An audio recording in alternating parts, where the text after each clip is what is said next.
السلام علیکم، کیسے ہیں آپ سب؟ امید ہے کہ آپ سب خیریت سے ہوں گے۔ اللہ پاک آپ سب کو اپنے حفظ و امان میں رکھے، آمین۔ سفر کربلا کے حوالے سے چند ویڈیوز میں پہلے بنا چکی ہوں، ان کا لنک آپ کو ڈسکرپشن باکس میں مل جائے گا۔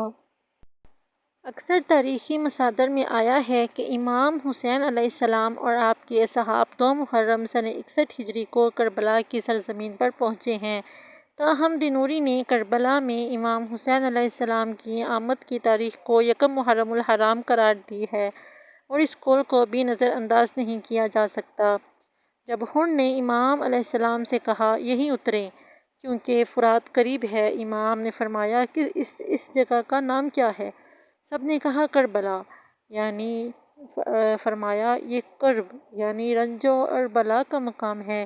میرے والد صفین کی طرف جاتے ہوئے یہیں اترے اور میں آپ کے ساتھ تھا، رک گئے اور اس جگہ کا نام پوچھا تو لوگوں نے اس کا نام بتا دیا۔ اسی وقت آپ نے فرمایا یہاں ان کی سواریاں اترنے کا مقام ہے اور یہاں ان کا خون بہنے کا مقام ہے۔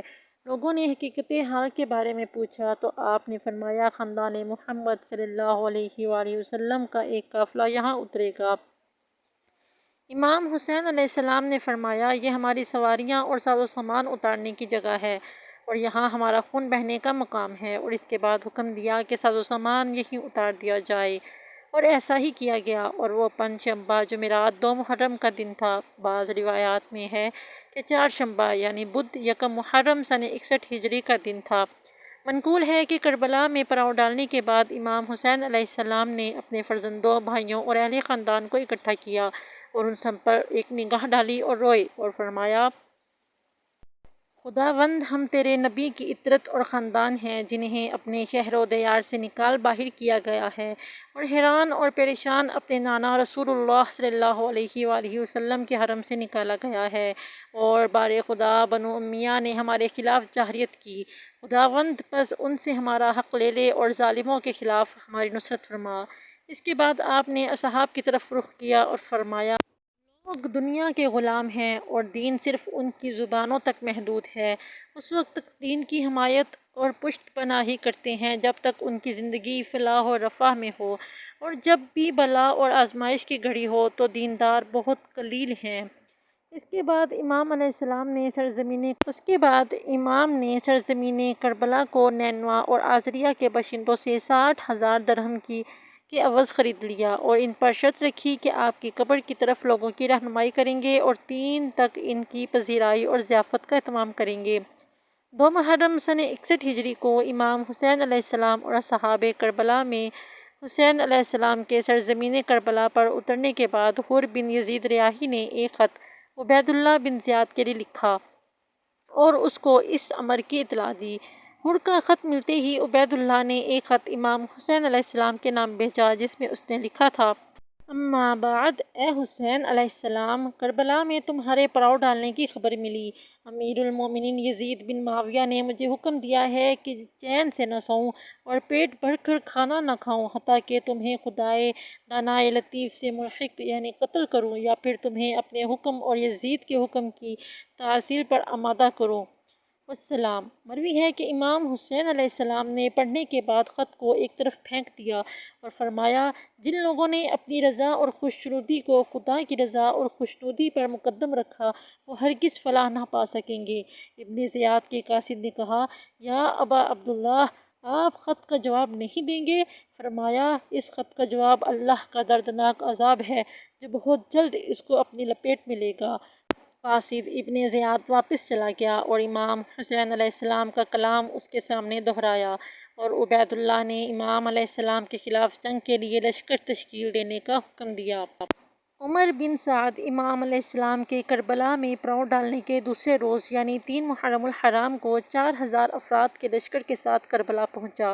عمر سعد کی کربلا آنے کی کیفیت کے بارے میں منقول ہے عبید اللہ بن زیاد نے عمر سعد کو 4,000 کوفیوں کا لشکر کے امیر عبید اللہ بن زیاد نے عمر سعد کو 4,000 کوفیوں کے لشکر کا امیر قرار دیا اور حکم دیا کہ وہ ان کوفیوں کو رے اور دستبی لے کر جائے اور ان علاقوں پر قابض دلیمیوں کے خلاف جنگ کرے۔ عبید اللہ نے اب پہلے ہی رے کی حکومت کا حکم عمر سعد کے نام پر لکھ دیا تھا اور اس کو رے کا والی مقرر کیا تھا۔ ابن سعد اپنے لشکر کے ساتھ کوفہ سے باہر نکلا اور حمام آیون کے مقام پر لشکر گاہ قائم کی۔ وہ رے جانے کی تیاری کر رہا تھا کہ اسی اثناء میں امام حسین علیہ السلام کے قیام کا مسئلہ پیش آیا۔ اور جب امام حسین علیہ السلام نے کوفہ کی طرف عزیمت کی تو ابن زیاد نے عمر سعد کو بلوایا اور حکم دیا، پہلے امام حسین علیہ السلام سے جنگ کرنے جاؤ اور اس جنگ سے فارغ ہونے کے بعد اپنی حکومت کے مقام کی طرف کوچ کرو۔ عمر سعد امام حسین علیہ السلام کے ساتھ جنگ کو پسند نہیں کرتا تھا، چنانچہ اس نے عبید اللہ بن زیاد سے کہا مجھے اس کام سے معاف کرو، لیکن ابن زیاد نے اس جنگ سے عمر سعد کی معافی کو رے کی حکومت کا حکم واپس کرنے سے مشروط کیا۔ عمر سعد نے جب چون ابن زیاد کا اصرار دیکھا تو کہا میں کربلا جاتا ہوں، چنانچہ اپنا 4000 افراد کا لشکر لے کر کربلا پہنچا اور نینوا کے مقام پر امام حسین علیہ السلام کے اترنے کے دوسرے روز وہ بھی وہاں پہنچا۔ عمر ابن سعد نے کربلا پہنچتے ہی امام حسین علیہ السلام کے ہاں ایک قاصد روانہ کرنا چاہا تاکہ آپ علیہ السلام سے پوچھ لے کہ اس سرزمین میں کس لیے آئے ہیں اور چاہتے کیا ہیں۔ اس نے یہ کام عزرا یا عروہ بن قیس احمسی اور امام کو دعوت نامے بھجوانے والے عمائدین کو انجام دینے کی تجویز دی، مگر ان سب نے یہ کام انجام دینے سے اجتناب کیا۔ تاہم کثیر بن عبداللہ شعیبیہ نے تجویز مان لی اور خیام حسینی کی جانب روانہ ہوا، لیکن اسامہ سعدی نے اس کو ہتھیار لے کر امام کے حضور پہنچنے سے روک لیا۔ کثیر نامراد ہو کر عمر ابن سعد کے پاس لوٹ کر چلا گیا۔ کثیر کی واپسی پر عمر ابن سعد نے کرات بن قیس حنظلی سے امام کے پاس جانے کی درخواست کی۔ امام حسین علیہ السلام نے عمر کے پیغام کے جواب میں کرات بن قیس سے فرمایا تمہارے شہر کے لوگوں نے مجھے خطوط لکھے کہ یہاں آ جاؤ، میں اب اگر وہ مجھے نہیں چاہتے تو میں واپس چلا جاتا ہوں۔ عمر ابن سعد اس جواب سے خوش ہوا، بس ایک خط ابن زیاد کو لکھا اور اس کو امام حسین کے اس کلام سے آگاہ کیا۔ ابن زیاد نے عمر ابن سعد کے خط کے جواب میں اس سے تقاضا کیا کہ امام حسین اور آپ کے صحاب سے یزید بن معاویہ کے لیے بیعت لے۔ کربلا میں امام حسین کے آنے کے بعد ابن زیاد نے کوفیوں کو مسجد میں جمع کیا اور ان کے بزرگوں کے درمیان یزید کے بھیجے گئے تحفے تقسیم کیے، جو 4000 دینار اور 2,00,000 درہم تک تھے، اور انہیں دعوت دی کہ کربلا جا کر امام حسین کے خلاف جنگ میں عمر سعد کی مدد کریں۔ ابن زیاد نے کوفہ کی کارگزاری عمرو بن حریث کے سپرد کر دی اور خود نخلیہ میں خیمے لگا کر بیٹھ گیا اور لوگوں کو بھی نخلیہ پہنچنے پر مجبور کیا، اور کوفیوں کو کربلا جا کر امام حسین علیہ السلام سے جا ملنے سے باز رکھنے کی غرض سے پل کوفہ پر قبضہ کیا اور کسی کو بھی اس پل سے نہیں گزرنے دیا۔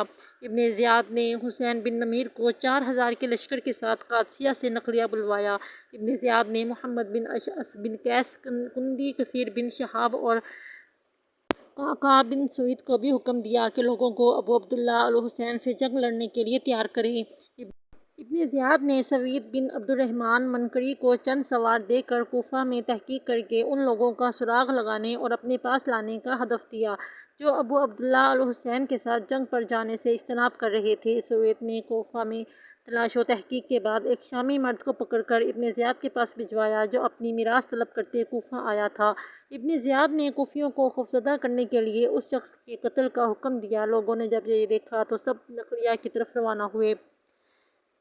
نخلیہ میں بڑی تعداد میں لوگ اکٹھے ہوئے تو ابن زیاد نے حسین بن نمیر، حجاج بن ایجر، شیش بن ربیع اور شمر بن جوشن کو ابن سعد کی مدد کے لیے اس کی لشکر گاہ جا پہنچنے کا حکم دیا۔ شمر نے سب سے پہلے حکم کی تعمیل کی اور روانگی کے لیے تیار ہوا۔ شمر کے بعد حسین بن نمیر 4000 کے لشکر کے ساتھ، مصعب ماری 3000 کے لشکر کے ساتھ اور حسین بن نمیر 2000 کے لشکر کے ساتھ اور نصر بن حربہ 2000 کے لشکر کے ساتھ ابن سعد سے جا ملا۔ اس کے بعد ابن زیاد ایک آدمی شبس بن ربیع کی طرف روانہ کیا اور اس کو حکم دیا کہ ابن سعد سے جا ملے۔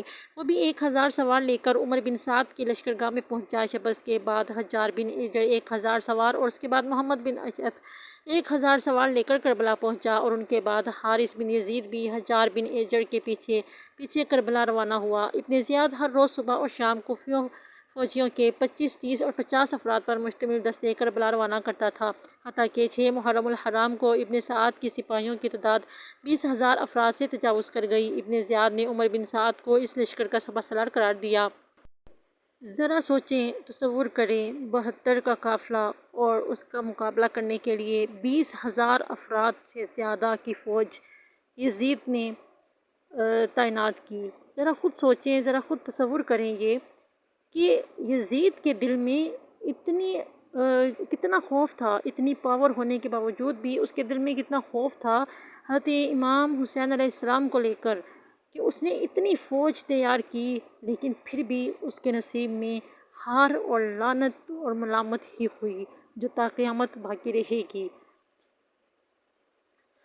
انشاءاللہ اگلا حصہ جو ہے سفر کربلا کا وہ اگلی ویڈیو میں پیش کروں گی۔ تب تک کے لیے اللہ حافظ، فی امان اللہ۔